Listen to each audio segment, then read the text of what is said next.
Found out my husband's been living a double life with another family for 15 years. His reaction when I confronted him was absolutely insane. True story that proves you never really know anyone. The man I never knew. A double life exposed. Chapter 1. The Perfect Husband. For 22 years, I believed I was married to the most devoted husband in the world. Michael Harrison was everything a woman could ask for. Attentive, loving, successful, and completely dedicated to our family. He worked as a regional sales manager for a pharmaceutical company, which explained his frequent business trips and late nights at the office. "I'm doing this all for you and Emma," he'd tell me, kissing my forehead before another week-long trip to Portland or Denver. "Every mile I drive, every client I meet, it's all to give you both the life you deserve." Our daughter Emma adored him. He never missed a school play, a soccer game, or a parent-teacher conference. When he was home, he was truly present, helping with homework, building elaborate blanket forts, teaching Emma how to ride a bike in our suburban Chicago driveway. Michael was the kind of husband who brought me flowers every Friday, remembered our anniversary down to the hour, and still left little love notes in my lunch bag after 2 decades of marriage. My friends were jealous of our relationship. "You're so lucky, Linda," my sister Karen would say. "Mike treats you like a queen. Most men lose that romantic spark after a few years." I felt lucky. Even after all those years, Michael still looked at me like I was the most beautiful woman in the world. He'd often work late into the night in his home office, claiming he was preparing presentations or updating client files, but he'd always make time for us. The only unusual thing about Michael was his privacy regarding work. He kept his office locked when he wasn't in it, and his laptop was password protected with what he claimed were confidential client files. He was also particular about his phone, never leaving it unattended and always keeping it on silent. Corporate security protocols, he'd explain when I teased him about it. "You know how paranoid pharmaceutical companies are about industrial espionage." It seemed reasonable. Michael had always been meticulous about his work, and his success spoke for itself. We lived in a beautiful 4-bedroom house in Naperville. Emma attended private school, and we took family vacations to Europe every summer. Chapter 2. The First Crack. The discovery began with something as mundane as a misfiled insurance claim. It was a Tuesday morning in March when I received a call from our health insurance company about a claim discrepancy. "Mrs. Harrison, we're showing a claim for emergency room services in Phoenix, Arizona for a Michael Harrison using your policy number. But according to our records, Mr. Harrison should have been in Chicago that week. We need to verify this wasn't fraudulent activity." I stared at the phone, confused.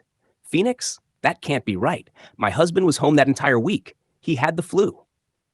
I remembered that week clearly because Michael had been sick with what he claimed was food poisoning from a client dinner. He'd spent 3 days in bed, and I'd taken care of him, bringing him soup, checking his temperature, making sure he stayed hydrated. "Ma'am, the claim is dated March 8th, and it's for treatment of a severe allergic reaction. The emergency contact listed is someone named Patricia Harrison." Patricia Harrison? Who was Patricia Harrison? "There must be some mistake," I told the representative. "Can you give me more details about this claim?" "I'm sorry, ma'am, but I can only discuss medical claims with the patient or their authorized representative. You'll need to have your husband call us directly to resolve this." When Michael came home that evening, I mentioned the call casually while we were having dinner. "Honey, the insurance company called about some weird claim from Phoenix. They said you were treated for an allergic reaction there on March 8th, but you were homesick that whole week." Michael's fork paused halfway to his mouth, just for a split second before he continued eating normally. "Phoenix? That's strange. Probably identity theft. I'll call them tomorrow and get it sorted out." But something in his tone felt off. After 22 years of marriage, you learn to read your spouse's micro-expressions, and Michael looked uncomfortable. "The weird thing is they mentioned someone named Patricia Harrison as your emergency contact." This time, Michael's reaction was more noticeable. He coughed, reaching for his water glass. "Patricia? Never heard of her. Definitely sounds like fraud. I'll handle it first thing tomorrow." Chapter 3. The investigation begins. Michael did call the insurance company the next day, and the issue was apparently resolved. But something nagged at me. I'd seen Michael have allergic reactions before. He was severely allergic to shellfish, and I knew exactly how he looked when he was having one. The idea that he'd been hospitalized for an allergic reaction while I thought he was home with food poisoning seemed impossible. That weekend, while Michael was at his Saturday golf game, another weekly tradition, I found myself thinking about that call. On impulse, I opened our laptop and checked our joint credit card statements for March 8th. What I found made my blood run cold. There were charges from that day, but not in Chicago. Charges from Phoenix Sky Harbor Airport parking, a Phoenix grocery store, and a Phoenix restaurant. All dated March 8th, the same day he was supposedly homesick in our bed. My hands shook as I scrolled through more statements. Once I started looking, patterns emerged that I'd never noticed before. Weekend charges from cities where Michael claimed to be on business trips, but always after he was supposed to have returned home. Hotel charges that lasted longer than his business trips were supposed to. Grocery store purchases in Phoenix, Seattle, and Denver on weekends when he claimed to be playing golf locally. I felt like I was going insane. How had I never noticed these before? We shared finances, but I'd always trusted Michael to handle the business expenses. I never scrutinized his corporate card statements or questioned his travel receipts. But now, looking at 2 years of statements with fresh eyes, I could see a pattern of deception that went back much further than I'd ever imagined. Chapter 4: The Phoenix Discovery. That Monday, while Michael was at work, I made a decision that would change everything. I called in sick to my job at the marketing firm and drove to the library. I needed to research this from a computer that wasn't connected to our home network. I started with Phoenix. If Michael had been making regular unexplained trips there, maybe I could find out why.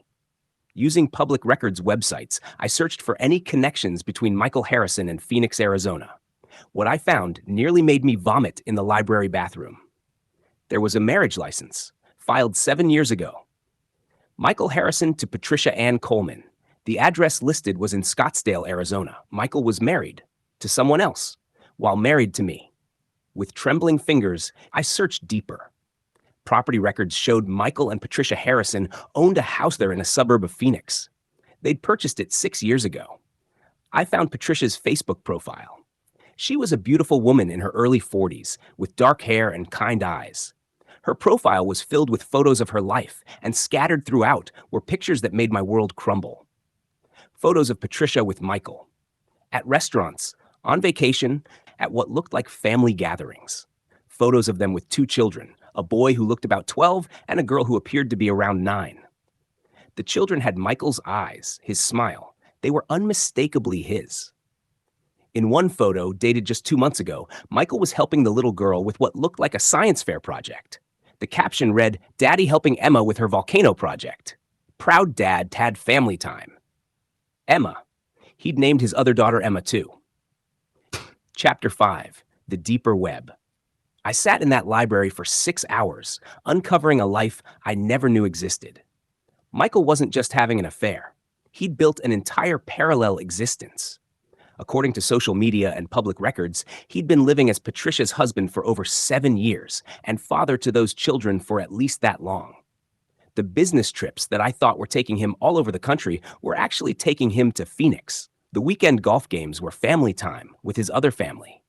The late nights in his home office were probably spent video chatting with Patricia and the kids.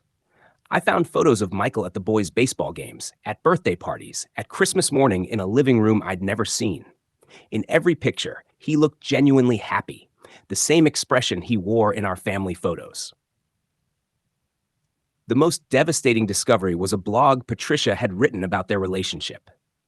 She'd started it 3 years ago as a way to document their blended family journey. According to her posts, she'd been a single mother when she met Michael, and he'd stepped up to become a father figure to her children before they'd had their own daughter together.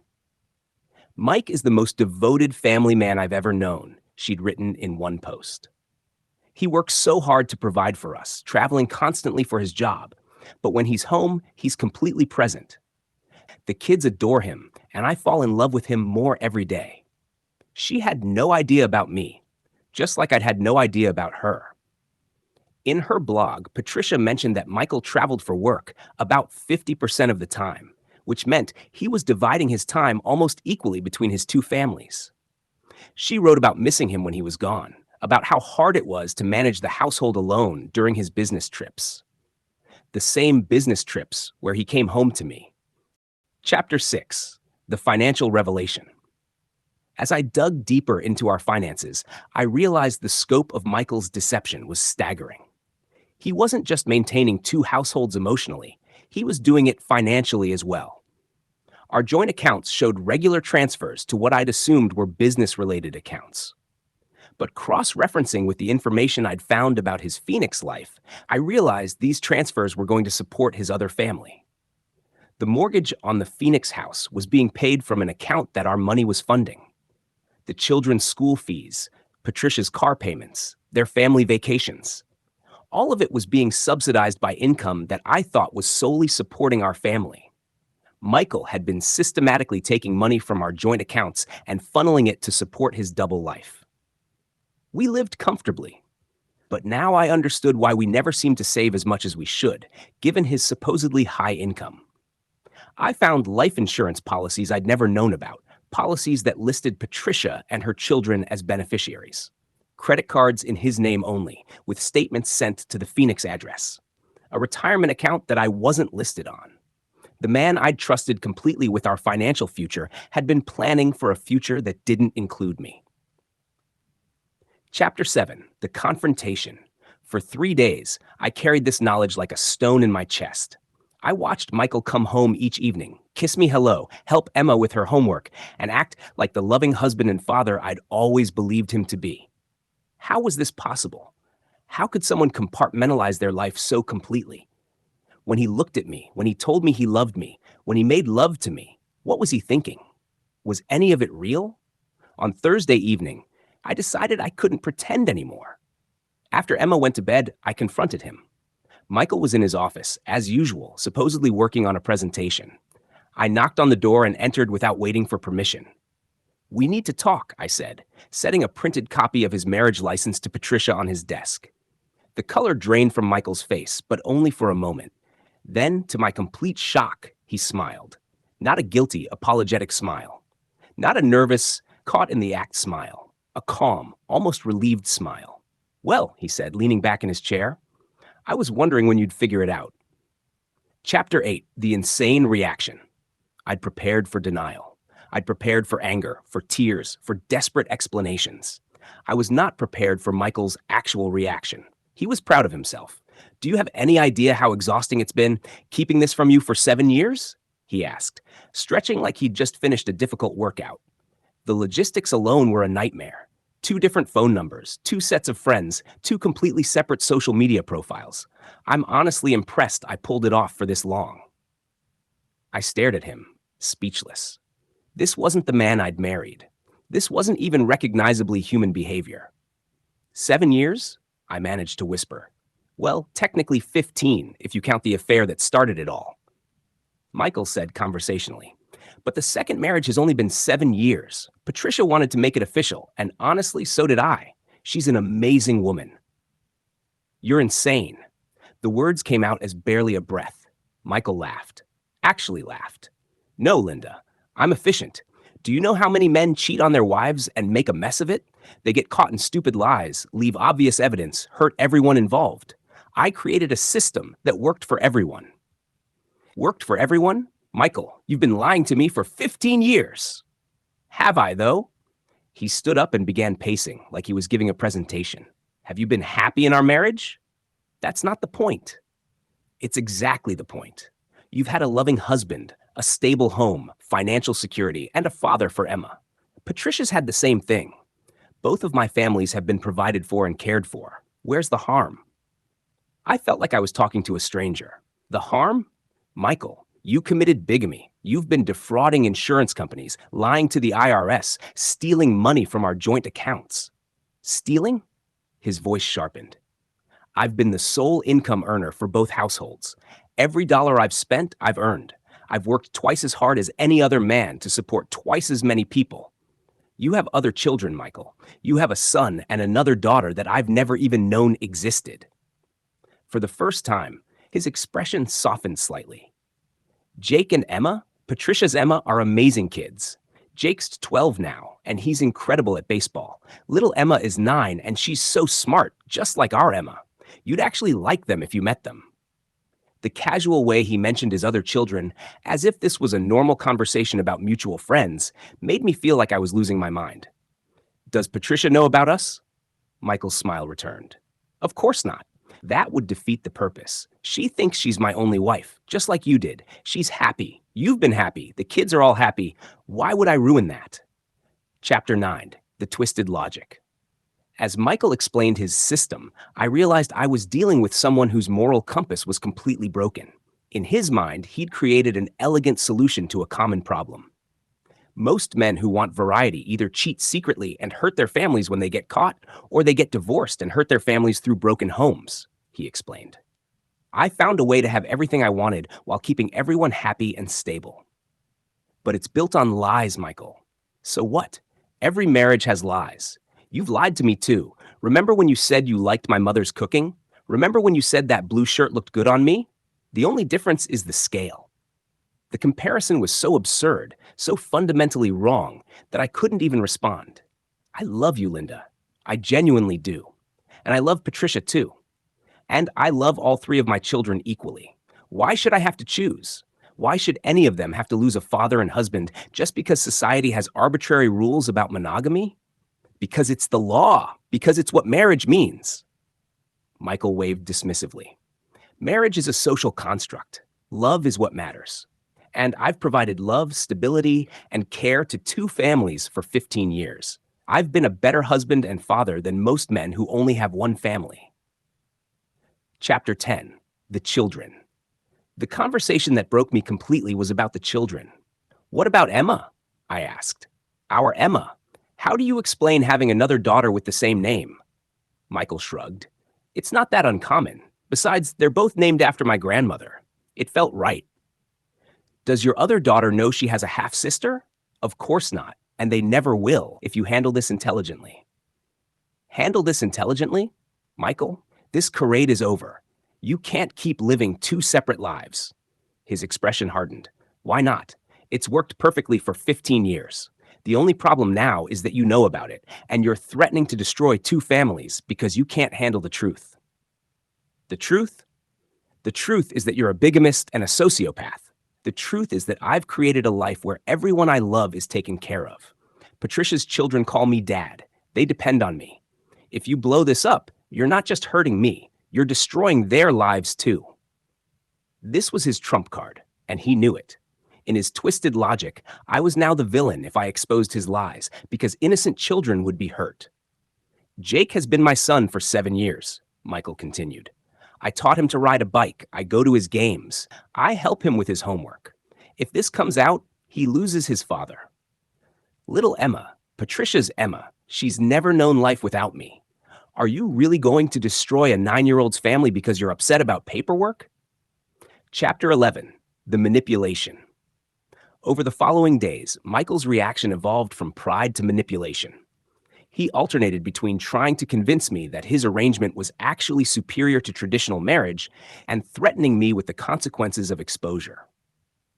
Think about our Emma, he said one morning over breakfast, as if we were discussing vacation plans. If this comes out, she'll be known as the daughter of a bigamist. It'll follow her for the rest of her life. Is that what you want for our daughter? When emotional manipulation didn't work, he tried financial intimidation. If you force a divorce, you'll get half of our assets. But Patricia will get half too, plus child support for 2 kids. You'll end up with maybe 20% of what you think you're entitled to. Our Emma's college fund will be split 3 ways instead of 1. He even tried to frame his deception as romantic. I could have just left you for Patricia, but I didn't want to hurt you. I could have divorced you and started over, but I love you too much to abandon you. Instead, I found a way to honor my commitments to everyone I care about. The most disturbing part was that Michael seemed genuinely confused by my distress.